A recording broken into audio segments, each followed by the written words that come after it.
అందరికీ నమస్కారం. ముందుగా శ్రీ పరాభవ నమ సంవత్సర ఉగాది శుభాకాంక్షలు. ప్రస్తుతం మనతో పాటు ఉన్నారు ప్రముఖ ఆధ్యాత్మికవేత్త జ్యోతిష్య పండితులు రవిశంకర్ శర్మ గారు. గురుగారితో మాట్లాడదాం. నమస్కారం గురుగారు. నమస్తే అండి. గురుగారు, ముందుగా మీకు ఉగాది శుభాకాంక్షలు అండి. మీకు అదేవిధంగా యూట్యూబ్ ఛానల్ ప్రేక్షకులకు కూడా ఈ యొక్క శ్రీ పరాభవ నవ సంవత్సర శుభాకాంక్షలు.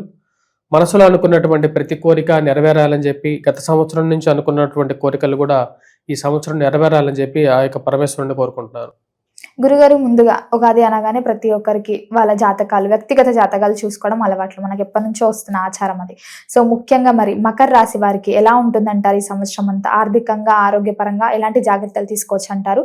ఈ నవగ్రహాల ప్రభావం ఈ రాశి పైన ఎలా ఉంటుందంటారు? తప్పకుండా ఈ యొక్క రాశి వారికి, మకర రాశి వారికి ఎవరైనా సరే ముందుగా ఆదాయం, వ్యయం, రాజపూజ, అవమానాలు చూసుకుంటూ ఉంటారు. మకర రాశి వారికి వచ్చేటప్పటికి ఆదాయం 2 గాను, వ్యయం 8 గాను, రాజపూజ్యం 1 గాను, అవమానం 6 గాను ఉంది. ఈ సంవత్సరం మకర రాశి వారికి కొంచెం కొన్ని విషయాల్లో అనుకూలత, కొన్ని విషయాల్లో కొంచెం జాగ్రత్తలు తీసుకోవాల్సినటువంటి పరిస్థితులు కూడా గోచరిస్తూ ఉన్నాయి. మెయిన్గా ఫస్ట్ హాఫ్, అంటే మొత్తం ఓవరాల్గా ఇయర్లో ఫస్ట్ హాఫ్ ఎలా ఉంటుందని చూద్దాం. ఫస్ట్ హాఫ్లో మనం గమనించినట్లయితే ఈ రాశి వారికి సప్తమంలోకి జూన్ 2వ తారీఖున గురు సంచారం జరుగుతున్నది. గురువు ఉచ్చ స్థానంలోకి వస్తున్నారు. తద్వారా వచ్చేటప్పటికి రాశి వారికి ఈ సంవత్సరం వివాహ యోగం అనేది ఉంది. వివాహం అనేది జరుగుతుంది కంపల్సరీగా. అదేవిధంగా భార్య ద్వారా కానీ, భర్త ద్వారా కానీ కొన్ని బెనిఫిట్స్ అనేది పొందగలుగుతారు. గురువు ఉచ్చ స్థానంలోకి వెళ్ళి సప్తమంలో ఉన్నప్పుడు గురువు యొక్క దృష్టి జన్మరాశి మీద ఉంది. తద్వారా వచ్చినప్పటికీ ఆరోగ్యపరంగా అనుకూలంగా ఉంటుంది. అదేవిధంగా కొంచెం లాభదాయకమైనటువంటి ఫలితాలు కూడా పొందగలుగుతారు. అంటే ఇన్వెస్ట్మెంట్స్ పరంగా కానీ, పెట్టినటువంటి డబ్బుల ద్వారా కొంచెం రిటర్న్స్ రావటం కానీ జరుగుతాయి. ఇక్కడ సప్తమంలోకి పంచమ దృష్టి, భాగ్య దృష్టి అనేది కూడా ఉంటుంది. కాబట్టి గురువుకి ఆ యొక్క పరిస్థితులు అనేది కొంచెం యోగించగలుగుతాయి ఈ రాశి వారికి. ఈ రాశి వారికి ఫస్ట్ హాఫ్ అంతా చాలా అనుకూలంగా ఉంటుంది. యోగకారకమైనటువంటి ఆరోగ్యపరంగా కూడా రికవరీ ఉండటం, ఉత్తేజంగా పనిచేయటం అనేది కూడా జరుగుతుంది రాశి వారికి. ఈ రాశి వారికి ఈ యొక్క ప్రథమార్థంలోనే సంతాన ప్రాప్తి కలగటానికి కూడా అవకాశం అనేది గోచరిస్తున్నది. స్త్రీలకి పునర్వివాహ ప్రయత్నాలు, పురుషులు కూడా పునర్వివాహ ప్రయత్నాలు కూడా సఫలించే విధంగా కూడా ఈ యొక్క సంవత్సరం గోచరిస్తూ ఉన్నది. ఈ రాశి వారికి మెయిన్గా ప్రాబ్లమాటిక్ ఎక్కడ వస్తుందంటే ఇరుగు పొరుగు సఖ్యత విషయంలో ప్రాబ్లమ్స్ వస్తుంది. తన కోపమే తన శత్రువు అన్నట్ల విధంగా కొంచెం కోపంగా మాట్లాడేటువంటి విషయాలు కొంచెం బౌన్స్ బ్యాక్ అవడానికి గల కారకంగా ఉంటుంది. ఎందుకంటే ధనస్థానాల్లో రాహుగ్రహ సంచారం జరుగుతున్నది.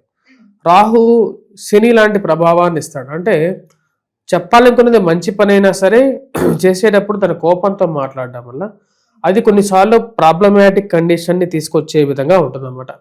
కాబట్టి కొంచెం జాగ్రత్తలతో కూర్చొని ఏదైనా ఏ మాట అయినా సరే జాగ్రత్తగా మాట్లాడితే మంచిది. ఈ రాశిలో ఉండేటువంటి వారికి మెయిన్గా వచ్చేటప్పటికి శని యొక్క బలం ఉంది. శని తృతీయంలో యోగకారకమైనటువంటి స్థితిలో ఉన్నాడు. తద్వారా ఉద్యోగపరంగా నూతన ఉద్యోగ ప్రయత్నాల్లో కూడా ఆటంకం అనేది ఉండదు. ప్రయత్నాల్లో మళ్ళీ ఆ యొక్క ఉద్యోగాల్లో కూడా వీరు అనుకున్నటువంటి కొన్ని విజయాలు కూడా మూటగట్టుకోగలుగుతారు. మంచి పేరు ప్రఖ్యాతలు కూడా సాధించగలుగుతారు ఫస్ట్ హాఫ్లో. కాకపోతే ఖర్చు అనేది చాలా ఎక్కువగా ఉంటుంది. అది కొంచెం అంటే సంపాదించే డబ్బు, ఖర్చు మనం చూసుకుంటే మనకు వచ్చుకునే, అందుకని ఆదాయ వ్యయాల్లో మనం చూసుకుంటే ఇక మకర రాశి వారికి ఆదాయం 2 గాను, వ్యయం 8 అయిపోయింది అన్నమాట. అంటే 2 పాళ్ళు సంపాదిస్తే 8 పాళ్ళు ఖర్చు అవుతూ ఉంటాయి విధంగా ఉంటుంది. సో ఆ ఖర్చును తగ్గించుకోవడానికి ఎక్కువ ప్రయత్నం చేయడం అనేది మంచిది. కానీ శని రాహు ధనస్థానంలో ఉన్నప్పుడు ఆ ఖర్చు అదే విధంగా ఏదో పనికి ఇంట్లో అవుతూనే ఉంటుంది అన్నమాట. ఖర్చు దాన్ని ఆపడం కూడా కష్టం. సెకండ్ హాఫ్లో మెయిన్ ప్రాబ్లమాటిక్ కండిషన్ అనేది ఒకటి వస్తుంది అన్నమాట. ఏం ప్రాబ్లం వస్తున్నది అంటే వచ్చేటప్పటికి జన్మరాశిలోకి రాహుగ్రహ సంచారం జరుగుతున్నది. అదేవిధంగా సప్తమంలోకి కేతుగ్రహ సంచారం. కేతువుకి యొక్క మార్పు జరిగే టైం కన్నా ముందు అక్టోబర్ 30వ తారీఖున నుండి డిసెంబర్ 5వ తారీఖు వరకు గురువు కేతువులు కలయిక జరుగుతున్నది. అది ఎక్కడ జరుగుతున్నది అంటే అష్టమంలో జరుగుతున్నది. దీని యొక్క ప్రభావం ఈ రాశి వారి మీద ఉంటుంది. మెయిన్గా హెల్త్ పరంగా, వెల్త్ పరంగా జాగ్రత్తగా ఉండాలి. ఇన్వెస్ట్ చేసినటువంటి అసెట్స్ చూసుకోవటం, ఉద్యోగపరంగా మార్పు చేర్పులు October, November, December and remaining మంత్స్లో కూడా, అంటే సెకండ్ హాఫ్లో అక్టోబర్ నుంచి ఏప్రిల్ వరకు జాగ్రత్తలు తీసుకోవాలి. మెయిన్గా ఈ యొక్క కుటుంబ సంబంధ బాంధవ్యాలు, దగ్గరగా ఉన్నటువంటి వారితో గొడవలు, అంటే బాగా క్లోజ్గా ఉండేటువంటి ఫ్రెండ్స్ అండ్ రిలేటివ్స్ వీళ్ళతో రిలేటివ్స్తో మెయిన్గా వచ్చినప్పటికీ గొడవలు అవడానికి గల కారకంగా ఉండే విధంగా ఉంటుంది కాబట్టి జాగ్రత్తలు తీసుకోవాలి. అనవసరంగా వాళ్ళతో పరపత్యాల విషయంలో దూరంగా ఉండటం కూడా మంచిదే. మనకు ఎవరితో అయితే పడకపోతుందో వారితో మనం దూరంగా ఉంటే మంచిది. అదే యాక్చువల్గా సొల్యూషన్గా కూడా చెప్పడం జరుగుతుంది. రాశిలో ఉండేటువంటి వారికి సప్తమంలోకి వచ్చేటువంటి అష్టమంలో జరిగేటువంటి ఈ యొక్క రాహు కేతువు మరియు గురువు యొక్క కలయిక అష్టమంలో జరగటం అనేది అంత మంచి ఫలితాన్ని ఇవ్వదు ఈ రాశిలో ఉండేటువంటి వారికి. మరియు అదేవిధంగా కుజుడు కూడా కుజస్తంభన కూడా జరుగుతుంది, సప్తమ గ్రహాల్లో అష్టమంలో జరుగుతుంది అన్నమాట. దాని యొక్క ప్రభావం కూడా ఈ రాశి వారి మీద ఉంటుంది. అందుకనే వీరికి వచ్చినప్పటికీ ఆదాయ వ్యయాలు రాజ్యపూజ అవమానాలు మనం చూసుకుంటే అవమానం 6గాను రాజ్యపూజ 1గాను ఉంది. అంటే కొన్ని విషయాల్లో మనకు అవసరం లేకపోయినా ఆ విషయాల్లో మన సలహా ఇచ్చినా సరే అది మనకు కష్టకారకంగా ఉండే విధంగా ఉంటుంది. అది అవమాన భారంగా కూడా భావించాల్సినటువంటి పరిస్థితి ఏర్పడే విధంగా ఉంది. సో వీళ్ళకి వచ్చేటప్పటికి సెకండ్ హాఫ్లో వచ్చేటప్పటికి కొంచెం జాగ్రత్తలు అనేవి తీసుకోవాలి. మెయిన్గా అక్టోబర్ తర్వాత ఈ యొక్క మకర రాశి వారికి వచ్చేటప్పటికి కొంచెం ఆరోగ్యపరంగాను అదేవిధంగా ఇరుగు పొరుగు సఖ్యత విషయంలోనూ జాగ్రత్తలు అనేవి తీసుకోవాలి. కోర్టు సంబంధమైనటువంటి వ్యవహారాలు, భూ సంబంధితమైనటువంటి లావాదేవీలు, మధ్యవర్తి పంచాయతీల విషయంలోనూ జాగ్రత్తలు తీసుకోవాలి. ముఖ్యంగా వచ్చేటప్పటికి డిసెంబర్ జనవరి నెలలో మెయిన్గా వచ్చేటప్పటికి అంటే కుజుడు డిసెంబర్లోను జనవరిలోను, డిసెంబర్లో ఎక్కడ ఉంటాడంటే ఈ యొక్క మకర రాశికి కరెక్ట్గా వచ్చేటప్పటికి సప్తమ రాశిలో ఉంటాడు, అంటే కర్కాటకంలో ఉంటాడు. కర్కాటకంలో నీచత్వ స్థితిలోకి వెళ్తాడు, ఉచ్చస్థానంలోకి వెళ్తాడు అన్నమాట. సప్తమంలోకి ఉచ్చస్థానంలోకి ఎప్పుడైతే వెళ్తాడో అప్పుడు కూడా వచ్చేటప్పటికి కొంచెం మెరిటల్ ఇష్యూస్, దాని తర్వాత ప్రాబ్లమ్స్ అనేవి స్టార్ట్ అవుతాయి. అదేవిధంగా జనవరిలో వచ్చేటప్పటికి స్పెసిఫిక్గా వచ్చేటప్పటికి జనవరిలో ఎప్పుడైతే కుజుడు మరియు అదేవిధంగా ఈ యొక్క జనవరి మంత్లో కేతువుతో గురువుతో కలవటం ఇలాంటి పరిస్థితులు ఏర్పడుతూ ఉంటాయి అన్నమాట. అంటే అష్టమంలోకి వెళ్తాడు. ఆ టైంలో కూడా కొంచెం జాగ్రత్తలు తీసుకోవాలి. ఎందుకంటే ఈ సంవత్సరం కూడా కుజస్తంభన అనేది ఉంది. డిసెంబర్, జనవరి, ఫిబ్రవరి వరకు కూడా వచ్చేటప్పటికి కుజస్తంభన ఉంటుంది. ఈ పీరియడ్లో అంటే ఇయర్ ఎండింగ్లో వచ్చేటప్పటికి కొంచెం ప్రాబ్లమాటిక్గా ఉంటుంది. సో ఈ సంవత్సరం ఈ రాశిలో ఉండేటువంటి వారికి సంవత్సర ప్రథమంలో కొంచెం ఎక్కువగా పాజిటివ్స్ అనేవి ఉంటాయి కంపేర్ టు సంవత్సరంలో సెకండ్ హాఫ్. అక్టోబర్ తర్వాత నుంచి కొంచెం జాగ్రత్తలు. మీరు కొత్త బిజినెస్ స్టార్ట్ చేయాలన్నా సరే, వాటితో పాటు కొత్తగా జాబ్ చేంజెస్ చేయాలనుకున్నా సరే, ఏదైనా సరే ఫస్ట్ హాఫ్లో చేసుకోవడం కొంచెం బెటర్గా ఉంటుంది. ఎందుకంటే ప్రాబ్లమాటిక్ కండిషన్లోకి వెళ్లకుండా లైఫ్ని కొంచెం స్మూత్గా ముందుకు తీసుకెళ్ళటం అనేది మంచి ఫలితాన్ని ఎక్కువగా ఇవ్వగలుగుతుంది. కాకపోతే రిలేషన్షిప్లో ఇక్కడ వివాహ యోగం కూడా ఉంది ఈ సంవత్సరం ఈ రాశి వారికి. వివాహం తర్వాత కూడా కొన్ని ప్రాబ్లమ్స్, కొన్ని ఛాలెంజెస్ ప్రతి ఒక్క మనిషి జీవితంలో ఉంటాయి. ఆ యొక్క ప్రాబ్లమ్స్ ఎప్పుడైతే జీవితంలోకి వస్తాయో అంటే కుటుంబాన్ని అన్నిటిని బ్యాలెన్స్ చేసుకోవాలి కదా. ఆ యొక్క పీరియడ్లో కూడా వచ్చినప్పుడు కొన్ని సమస్యలు ఇయర్ ఎండింగ్లో డిసెంబర్ 5 నుంచి ఆల్మోస్ట్ రాహు ఎప్పుడైతే జన్మరాశిలోకి సంచారం చేస్తాడో అప్పటి నుంచి కొన్ని గొడవలు, చికాకులు, కష్టాలు కలగడానికి కారకంగా ఉంటుంది. కాబట్టి సెకండ్ హాఫ్ అనేది ఆల్వేస్ కొంచెం చేదుగానే ఉండే విధంగా ఉంటుంది. ఎందుకంటే ఇక షడ్రుషుల్లో మొదట కొంచెం స్వీట్గా ఉన్న సెకండ్ హాఫ్ అక్టోబర్ తర్వాత నుంచి కొంచెం చేదు తగలటానికి కారకంగా ఉంటుంది. గురుగారు, ముఖ్యంగా మరి ఈ సంవత్సరంలో ఇల్లు కొనాలన్నా, బంగారం కొనాలన్నా కొనగలుగుతారంటారా? ఈ సంవత్సరం ఈ రాశిలో ఉండేటువంటి వారికి బంగారం అదేవిధంగా గృహం అనేది ప్రాప్తి ఇస్తుంది. కాకపోతే కొన్ని అడ్డంకులు కూడా ఉంటాయి. ఫస్ట్ హాఫ్లో కొంటున్నారా, సెకండ్ హాఫ్లో ప్లాన్ చేస్తున్నారా అనేది కూడా ఇంపార్టెంట్. ఈ సంవత్సరం వీరికి అప్పు కూడా ఎక్కువ పెరిగే విధంగా ఉంటుంది. ఎందుకంటే సెకండ్ హాఫ్లో గ్రహస్థితి అంత అనుకూలంగా లేదు. దట్టు స్పెసిఫిక్గా వచ్చేటప్పటికి కుజస్తంభన జరుగుతుందో ఆ కుజస్తంభన జనరల్గా జరిగేది ఈ ప్లేసెస్లో జరుగుతుంటుంది అన్నమాట. ఎవ్రీ ఇయర్ కాదు, బేసికల్గా డిపెండ్స్ ఆన్ ద గ్రహాల స్థితి బట్టి ఈ సంవత్సరం మెయిన్గా జరిగేది కర్కాటకంలో, సింహంలో జరుగుతుంది.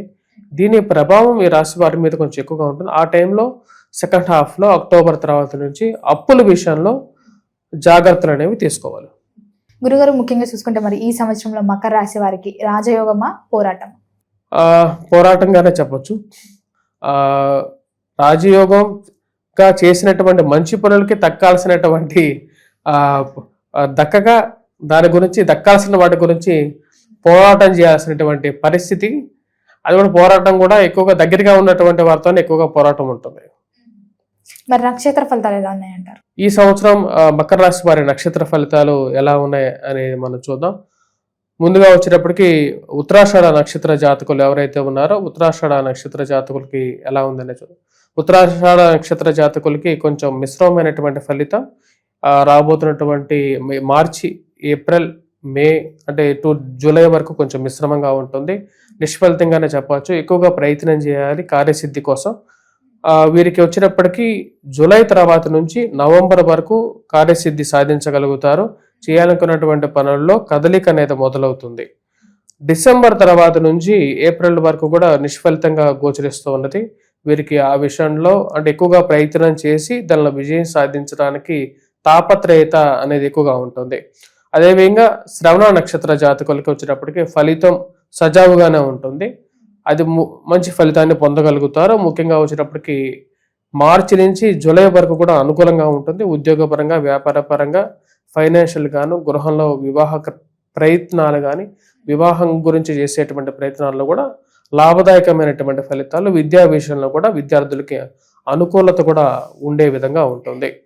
అదేవిధంగా ధనిష్ట నక్షత్ర జాతకులకు వచ్చినప్పటికీ ఎక్కువగా మంచి ఫలితాలు ఉన్నాయి. ఈ యొక్క రాశిలో ధనిష్ట నక్షత్ర జాతకులకి అనుకూలమైనటువంటి ఫలితాలు ప్రథమార్థంలో ఎక్కువగా ఉన్నాయి.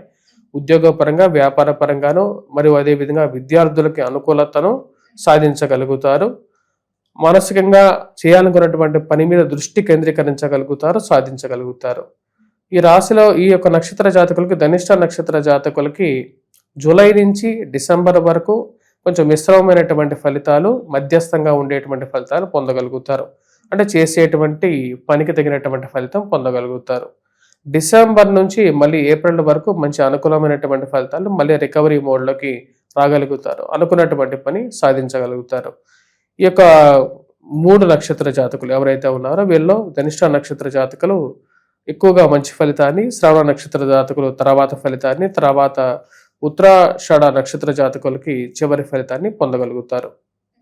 గురుగారు, ముఖ్యంగా మరి ఈ సంవత్సరం అంతా బాగుండాలంటే ఏ దైవాన్ని పూజించమంటారు? ఎలాంటి పరిహారాలు చేసుకోవచ్చు అంటారు? ఈ రాశిలో ఉండేటువంటి వారు ముఖ్యంగా విజయాన్ని సాధించాలంటే రాహుగ్రహ మంత్ర జపం డిసెంబర్ నుంచి మొదలు పెట్టాలి. దుర్గాదేవిని పూజించాలి, కుంకుమార్చన చేయాలి. వీలైతే చండీ హోమం చేసుకున్నా సరే మంచిదన్నమాట. శ్రీశైలంలో అమ్మవారి దగ్గర కూడా చండీ హోమం చేస్తారు, అక్కడైనా చేసుకోవచ్చు. మరియు అదే విధంగా వచ్చినప్పటికీ ఈ రాశిలో ఉండేటువంటి వారు గురువు యొక్క బలాన్ని అదే విధంగా పొందటం కోసం, మెయిన్గా జూన్ నుంచి గురువు యొక్క సప్తమంలోకి మారుతున్నాడు. అక్టోబర్ తర్వాత నుంచి కొంచెం జాగ్రత్తలు అనేవి ఎక్కువ తీసుకోవాలి. మరియు అదేవిధంగా డిసెంబర్ తర్వాత అంటే కుజుడు ఎప్పుడైతే సప్తమంలోకి వస్తాడో సుబ్రహ్మణ్యేశ్వర స్వామి ఆరాధన కూడా చేసుకోవాలి. ఇవి చేసుకున్నట్లయితే విజయాన్ని సాధిస్తారు. గురుగారు, మొత్తం ఈ సంవత్సరంలో మకర రాశి వారికి ఎలా ఉండబోతుంది, ఎలాంటి జాగ్రత్తలు తీసుకోవాలో తెలియజేసినందుకు ధన్యవాదాలు.